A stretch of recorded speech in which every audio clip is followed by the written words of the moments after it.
5 конвертов. Все одинаковые. Перед началом жеребьевки представителям всех политических партий для максимальной открытости и честности процедуры предложили посмотреть конверты и перемешать их на столе. Пожалуйста, кто желает? Пожалуйста. Если имеете Нет проблем. Вытягивать свои номера в избирательном бюллетене уполномоченные политических партий выходили в том порядке, в каком зарегистрировали их партсписки. Также жеребьевку открыли либерал-демократы. Номер 2. На камеру покажите, пожалуйста. Добрая, хорошая атмосфера. Наш номер 2. Номера здесь не важно. Важна работа. Поэтому надеемся, что наберем больше голосов. Далее свой выбор сделали новые люди. Первый номер. Процедура очень четкая, очень регламентирована, с присутствием СМИ, с видеозаписи, поэтому оцениваю его очень хорошо.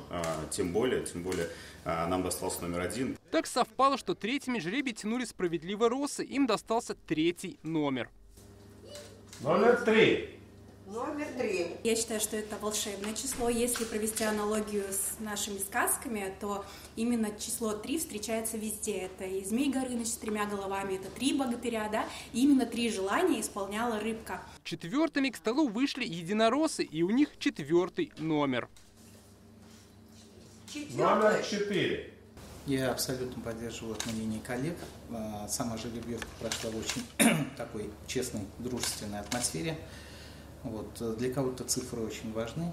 Лично я к символизму отношусь очень спокойно. Оставшийся на столе конверт открыл представитель КПРФ, они 5-е. Номер 5. Номер 5. Сегодняшняя жеребьевка самая справедливая, объективная и деловая. Это раз.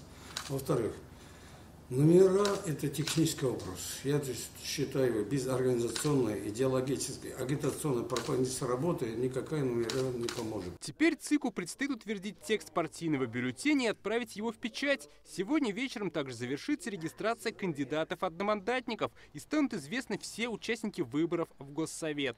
До 8 августа мы подготовим избирательный бюллетень, согласуем тексты, написание текстов с политическими партиями, и после этого отдаем в печать, и дальше уже согласно закону доставка избирательных бюллетеней в муниципальные районы, на избирательные участки. И я очень рад, что вот сегодня в такой доброжелательной атмосфере прошла эта процедура жеребьевки. Для участников выборов 6 и 7 августа состоится жеребьевка по распределению бесплатного эфирного времени и печатных площадей в республиканских СМИ. Потом начнется агитация. Выборы назначены на 8 сентября. Дмитрий Аринин, Игорь Романов, ТНВ, Казань.